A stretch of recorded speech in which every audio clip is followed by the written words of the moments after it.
कैसे आप अच्छे होंगे उम्मीद करता हूँ। दोस्तों पिछले एक वीडियो में हमने बात करी थी हेल्पिंग वर्ब्स के बारे में, है ना। तो उसमें 2400 हेल्पिंग वर्ब को हमने लिख लिया था, लेकिन उनके मीनिंग के बारे में और वो कैसे फंक्शन करते हैं उनके बारे में हमने ज़्यादा बातचीत नहीं की थी टाइम की वजह से। लेकिन आज की वीडियो में हम एक एक करके स्टेप बाय स्टेप सबके मीनिंग समझ लेंगे, एग्जैक्टली क्या होता है, कैसे चलता है, ठीक है ना। तो चलो पहले जाएंगे टू बी के फॉर्म की तरफ। दोस्तों एम इज और वॉज वर्ब, ये जो है एम इज और वॉज और वर्ब, ये जो है हम टू बी के फॉर्म्स कहते हैं। तो ये बी से आते हैं, ठीक है ना। टू बी क्या है? होना है, किसी भी चीज का अस्तित्व, किसी भी चीज का एग्जिस्टेंस जो है वो टू बी है, राइट। बी का मतलब ही हो है। हम जिसे भी कहना है कि आप यशस्वी हो जाओ, तैयार हो जाओ, हम उनके ये क्या यूज करते हैं? बी यूज करते हैं कि वहां पर बी सक्सेसफुल, बी रेडी। तो होना क्या है? बी है। तो फिर होना के इतने सब प्रकार हो गए कि चलो भाई आप अब हो, आप तो है, हूँ, हो, इनके लिए हम एमिजर यूज कर रहे हैं। फिर आप था, थी, थे, ये जो भूतकाल है उसके लिए हम वॉज वर्ब यूज करते हैं। ये बातें हमें पता है, यूज कैसे करते हैं वो पहले समझते हैं, ठीक है। तो हमने देखा कि 24 हेल्पिंग वर्ब्स में हेल्पिंग वर्ब्स के हिसाब से इनको हमने बुलाया है, ठीक है। लेकिन क्या आपको पता है कि कभी कभी यही सब लोग मेन वर्ब्स का भी काम करते हैं, means they are also working as a main verb in the sentence. अगर आप में से किसी को ये डाउट हो कि सर क्या है, ये मेन वर्ब रहेगा, यही हेल्पिंग वर्ब रहेगा, तो कंफ्यूजन है ना। एक सेंटेंस क्या कह रहा है कि आई एम ओके नाउ, और एक सेंटेंस क्या बोल रहा है कि आई एम रीडिंग स्टोरी। अब दोनों भी सेंटेंसेस में एम आ गया, ठीक है। एम की जगह आप किसी और को भी रख सकते हो, एम, इज और वाज वर, पांचों में से किसी को भी रख सकते हो। अब ये एम आ गया, तो ये देखना है हमने कि एम के बाद में और एक कोई एक्शन है क्या? जाना, आना, खाना, पीना, बैठना, ये कुछ है? अगर नहीं है तो उसका भी काम इसी बेचारे को करना पड़ रहा है, इधर। तो ये हो गया मेन वर्ब। मतलब दिखने में कौन है? ऑक्सिलरी, लेकिन काम क्या कर रहा है? मेन वर्ब का। दिखने में कौन है? हेल्पिंग वर्ब, काम क्या कर रहा है? मेन वर्ब का। Getting this? जब वो अकेला हो। और यहाँ पे देखिए, यहाँ पे एम के बाद में रीड आ गया, पढ़ने की एक्शन आ गई, आगे की नहीं आ गई। जब ऐसे होगा तब ये बेचारा क्या हो जाएगा? हेल्पिंग वर्ब, माने ऑक्सिलरी। ऑक्सिलरी कहते हैं हेल्पिंग वर्ब। आगे बात समझ में कि जब इसके राइट साइड में कुछ और मेन वर्ब है जिसको आईजी लगा हुआ है, जो भी है, तो ये हो गया हेल्पिंग वर्ब। और जब ये अकेला होगा तो क्या बनेगा? खुद मेन वर्ब, ठीक है। तो हेल्पिंग वर्ब होते हुए भी मेन वर्ब का काम कब करते हैं? जब सिंपल प्रेजेंट टेंस हो और सिंपल पास्ट टेंस हो, ठीक है। पहले वाली चीज आगे ध्यान में आपको, यस श्योर, ओके। आगे चलते हैं। हेल्पिंग वर्ब के तौर पर जब कंटिन्यूअस टेंस होगा तो देखिए, अब वही सिंगल वापस ले लें, I am reading story. The कब कहते हैं हम? जब उस स्टोरी के बारे में हमें पता है, इसका जिक्र पहले हुआ है, तो हम उसे द कहते हैं। फिर एक कहते हैं, तो पहले से पढ़ रहे हो स्टोरी को, हमने चलो कंसिडर कर लिया कि हमने पहले कुछ स्टोरी के बारे में सुना था, तो I am reading the same story that. तो यहाँ पे उधर नहीं देखना है, हमें एम देखना है, यहाँ पर आईएनजी आ गया, ठीक है। तो जब आईएनजी आता है तो हमें पता है ना कि वो प्रोग्रेसिव टेंस है, कंटीन्यूअस टेंस है ना। इसका मतलब क्या हुआ? सेकंड यूज हमने देख लिया कि जब भी एमिजा वाज वेयर कुड बी हो, ये सब they were dancing on the stage, जो भी सेंटेंस है, तो यहाँ पर वर और फिर आईएनजी आ गया। मतलब जब आईएनजी आ जाएगा तब इनका प्रयोग हो जाएगा। तो सेकंड थिंग कौन सी प्रयोग यहाँ पर? कंटीन्यूअस टेंस, प्रोग्रेसिव टेंस जब होगा तब इनका प्रयोग होगा। हम देख रहे हैं कि टू बी का प्रयोग कब और कैसे होता है। दोस्तों जब हम नजदीक वाला फ्यूचर बताते हैं, थोड़ा सा क्लोज वाला फ्यूचर कि मैं ये करने जा रहा हूँ, वो करने जा रहा हूँ, उस वक्त हम कभी कभी गोइंग टू का भी कंस्ट्रक्शन करते हैं ना। आपको पता होगा, जैसे कि मैंने सेंटेंस में लिख दिया he is going to talk with you, he is going to talk with you। जैसे कोई भी सेंटेंस हमने लिख दिया, okay, is going to talk with you, यहाँ पे भी is है और ये बाद में कौन सी टर्म यूज करी, going to। getting this? मतलब going to के सेंटेंसेस में भी am is verb का यूज किया जा सकता है, मतलब इसमें to be के फॉर्म को हम यूज करते हैं। going to की जैसे और उनका एक भाई है about to, right? About to भी वैसे ही काम करता है और वो भी यही दिखाता है कि मैं भी कोई चीज करने ही वाला हूँ, लेकिन करने जा रहा था मैं ये चीज, लेकिन हुई कि नहीं हुई ये हमें नहीं पता। Let's see that we were to visit कोई भी city, Nashik, to visit Nashik, यहाँ पे हमने वर यूज कर दिया है ना, लेकिन टू विजिट ये भी नजदीक वाला क्या है, फ्यूचर है, मतलब हम वो चीज करने वाले थे लेकिन हमने की नहीं, ठीक है। वी वर टू विजिट, वहां पे भी हमने इसको यूज कर दिया। देखो हम इतना ही खाली जानते हैं कि अमेज़न वाज वर्ड का हम यूज कब करते हैं, जब आईएनजी यूज करते हैं, लेकिन वैसे नहीं होता है, ठीक है ना। जब आपको क्लोज वाला फ्यूचर यहाँ पे दिखा गया है, आपको अगर यहाँ पे लगता होगा कि सर ये तो पास्ट टेंस है, लेकिन तरह भूतकाल में जाके देखो ये सेंटेंस का मीनिंग क्या बोल रहा है कि वी वर टू विजिट, हम जाने वाले थे लेकिन गए ही नहीं, है ना।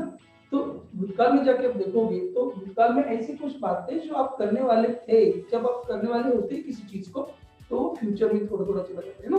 इस तरह से वी वर टू विजिट, हम विजिट करने वाले थे, वी आर टू विजिट, अगर यहाँ पे आर लगा दिया, we are to visit that place, अपने ये बोल दिया we are to visit that place का मतलब ये भी आ गया उसी तरह से कि हम उस प्लेस को विजिट करने वाले हैं। Getting this? तो अमेज़न के बाद में हम टू भी यूज कर सकते हैं, अमेज़न वर्जन के बाद में हम ये बाकी सब चीजें भी यूज कर सकते हैं, और उनके साथ और एक चीज यूज कर सकते हैं, कौन सी? अबाउट टू, ठीक है ना। I am about to talk now, I am about to tell you now the secret, right? He is about to jump, about to ये भी क्या होता है, फ्यूचर की दर्शाता है। तो हमने ये भी देख लिया कि इसको फ्यूचर टेंस का भी हिस्सा बना के रखते हैं, ठीक है ना। मतलब ये टू बी के फॉर्म होते हुए भी कभी कभी आपको पता है क्या कि जब इन सब की बात नहीं चलती है तो खुद उनके पापा को माने टू बी को आना पड़ता है सेंटेंस में directly, be is becoming the part of the sentence. Let's see that how be is used in the sentence, directly be is used. देखो दोस्तों, जब भी फ्यूचर टेंस हम यूज करते हैं वहां पे हम कौन से दो वर्ड्स को यूज करते हैं, शैल और विल को, राइट नाउ शैल और विल यूज करते हैं। तो फ्यूचर में भी कोई अस्तित्व होगा ना, है ना, वहाँ पे कोई तो एग्जिस्टेंस होगा कि नहीं होगा। आज तो हम हैं लेकिन कल भी रहेंगे ना, रही जिंदगी तो और मिलेंगे, तो इस तरह से हम कल भी बचेंगे, रहेंगे, एग्जिस्ट करेंगे। ये जब बात हम बताते हैं तो शर्विल के सिवा तो सेंटेंस चल नहीं सकता ना, कोई भी सेंटेंस हो फ्यूचर टेंस का उसमें तो शर्विल को तो बोलना ही है ना। तो फिर अगर आई शैल बी देयर, जब इस तरह के सेंटेंस आएंगे तो मैं वहां पर रहूंगा, ये उसका मीनिंग हो गया, है ना। मैं यहाँ पे अभी हूँ तो आई एम हियर, मैं वहां पे था तो आई वाज देयर ना, लेकिन मैं वहां पे रहूंगा अगर ये कहना है हमने, तो फिर रहने के लिए अगर हम कहेंगे चलो अमेज़न वाज वर्ड को यूज करते हैं वापस, तो चलेगा क्या? नहीं चलेगा, क्योंकि अमेज़न तो ले लिया किसने, प्रेजेंट टेंस ने, वाज वर्ड को दे दिया, इसको पास्ट टेंस को, बेचारे फ्यूचर को क्या बचा, कुछ नहीं। तो फिर उसको नाराज होने की कोई जरूरत नहीं है, बी खुद आएगा उनकी हेल्प के लिए। जब कोई आपकी हेल्प के लिए नहीं आएगा तो कोई तो एक बंदा जरूर आएगा, उसे हम हजारों नाम से याद करते हैं, या पर उसको बी के नाम के साथ याद करते हैं। याद रहे फ्यूचर टेंस में भी ये सब लोग आते हैं, लेकिन डायरेक्टली बी के सूरत में आएंगे। आई शुड बी देयर, तो यहाँ पे मैं क्या देता हूँ, आई शुड बी देयर, मतलब क्या हुआ, मैं वहां पे रहूंगा। इतना ही नहीं, जैसे आपने यहाँ पे उनके बाद में अमेज़न के बाद में अपने अमेज़न वाज वर्ड के बाद में आईएनजी यूज किया था, ये भी वैसे बात करेगा, आई शुड बी डांसिंग, मतलब मैं वही ये डांस ही करता रहूंगा कब, फ्यूचर टेंस में, लेकिन अब नहीं उतना टाइम हमारे पास।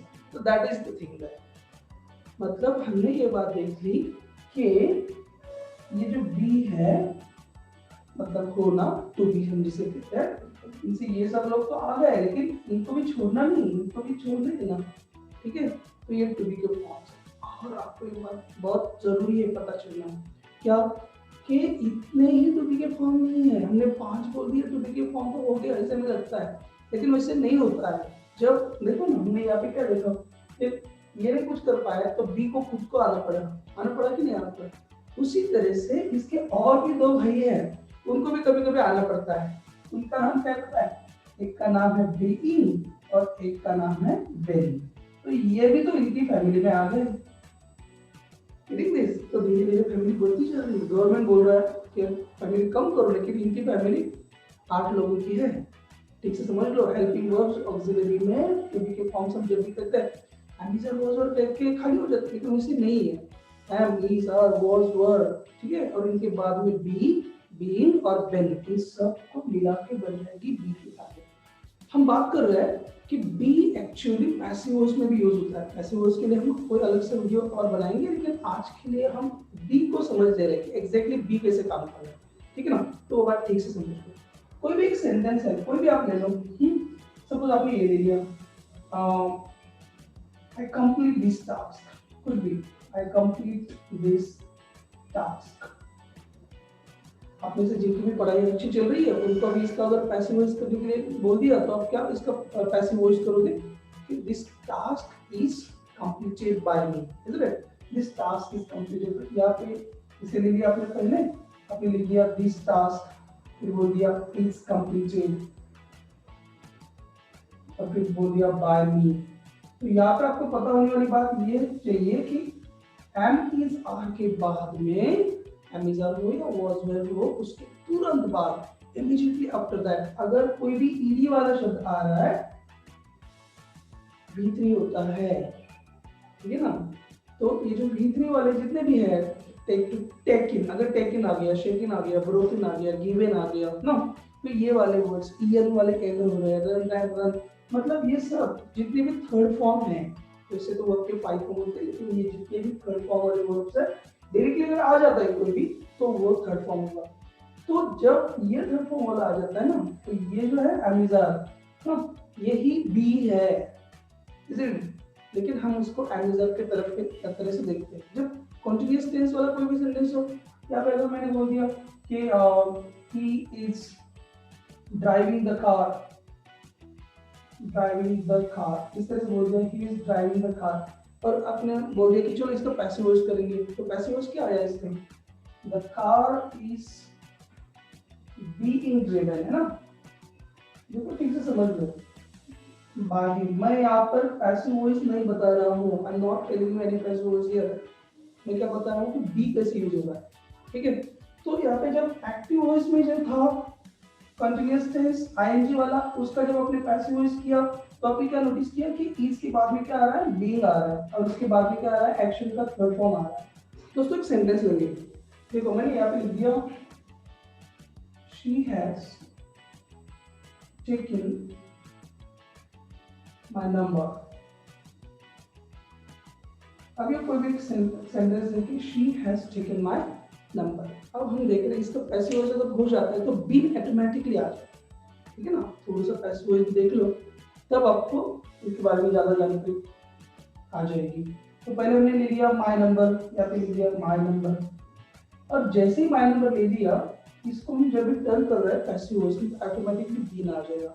जिस भी सेंटेंस में हैव, हैज, हैड है उसका पैसिव वॉइस करते हो तो बीन आ जाता है, ठीक है ना। तो हम एक्टिव पैसिव वॉइस के सेंटेंस से ज्यादा डिटेल्स में लेंगे तब ज्यादा और समझेंगे, क्योंकि मुझे पता है कि ये भी आपको समझ रही है चीज ठीक से, because you are studding that. देखिए तो यहाँ पे लिख दिया हमने हैज बीन टेकन, ओके। ये बाद में आ गया बी बाय हर, ये आ गया सब, लेकिन my number has been taken को हमने ज्यादा फोकस किया यहाँ पर। क्या हमने देखना था कि ये बीन कहाँ से आ रहा है, कैसे यूज करते हैं, है ना। तो ये आ गया यहाँ पे बीन, क्यों, जब परफेक्ट वाला सेंटेंस होगा तब, और ये आ गया उसके बाद में थर्ड फॉर्म।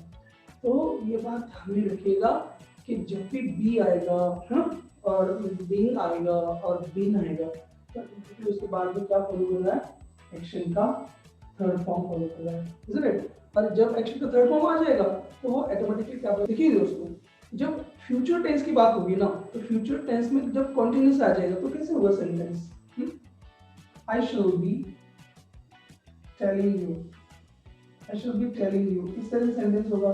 क्योंकि आईएनजी है, आईएनजी के पहले तो आपको अमेज़न यूज करना होता है ना, I am going, I am telling, इस तरह से।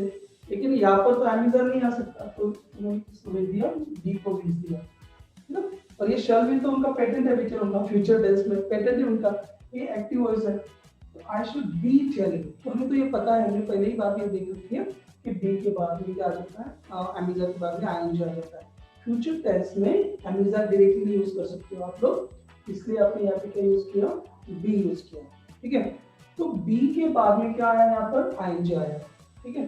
तो फिर इसका पैसिव वॉइस नहीं होगा, मतलब आप क्या समझ रहे हो चीज को कि आई शैल की टेलिंग भी हो सकता है, बी के बाद में आप देख रहे हो कि आईएनजी भी आ सकता है, और बी के बाद में वर्ब का थर्ड फॉर्म भी आ सकता है। तो इस बात को लर्न करना पड़ेगा, है ना। जब वो थर्ड फॉर्म आएगा तब पैसिव वॉइस हो जाएगा, जब आईएनजी आएगा तब वो मॉडल ऑक्सिलरीज में जाएगा। और बीन को भी वैसे ही, हमने अभी क्या देखा कि जब भी बीन आएगा तो पैसिव वॉइस हो जाएगा, है ना। लेकिन जो फोर्थ वाला टाइप जो रहता है सेंटेंस का ना, परफेक्ट कंटीन्यूअस वाला, देखिए, he had been enjoying such meetings, ऐसा कोई भी एक सेंटेंस है, उसके मीनिंग की तरफ मत जाओ, had been enjoying such meetings, तो ऐसे मीटिंग्स को एंजॉय किया करता था। तो यहाँ पर क्या आ गया, बीन आ गया, राइट, हैड के बाद में बीन आ गया, लेकिन उसके बाद में भी क्या आ गया, आईएनजी आ गया, है ना। तो ये एक्टिव वॉइस होगा, जब वहाँ पे थर्ड फॉर्म नहीं है तो वहाँ पे वो एक्टिव वॉइस होगा। लेकिन हमने क्या देखा, फिर बी के जैसे हमने देखा कि बीन को भी वैसी बात है, क्या कि कभी कभी आप उसके बाद में आईएनजी यूज कर सकते हो, और कभी कभी उसके बाद में वर्ब का थर्ड फॉर्म यूज कर सकते हो। तो याद रखो दोस्तों, हमने देखा कि जब एमिज़ा वर्ड्स आते हैं, है ना, तो उनके बाद में हम क्या करते हैं, आईएनजी यूज करते हैं, और जब पैसिव वॉइस उनका होता है तब उनके बाद में हम थर्ड फॉर्म यूज करते हैं, I am taking your arrested like this. उसी तरह से ये भी जो है बी, बीइंग और बीइंग ना, तो बीइंग में पहले से आईएनजी है तो उसके बाद में क्यों करेंगे फिर और एक आईएनजी ना, कोई जरूरत नहीं है। अगर सेंटेंस जैसे हमने लिख दिया कि she is being arrested, okay, तो ये आप क्या गया, लेकिन बीइंग जो है उसके बाद में ऑटोमेटिकली कौन सा फॉर्म आ गया, थर्ड वाला फॉर्म आ गया, उसके बाद में और थोड़ा ना आईएनजी लगाएंगे, क्योंकि यही तो खुद आईएनजी है,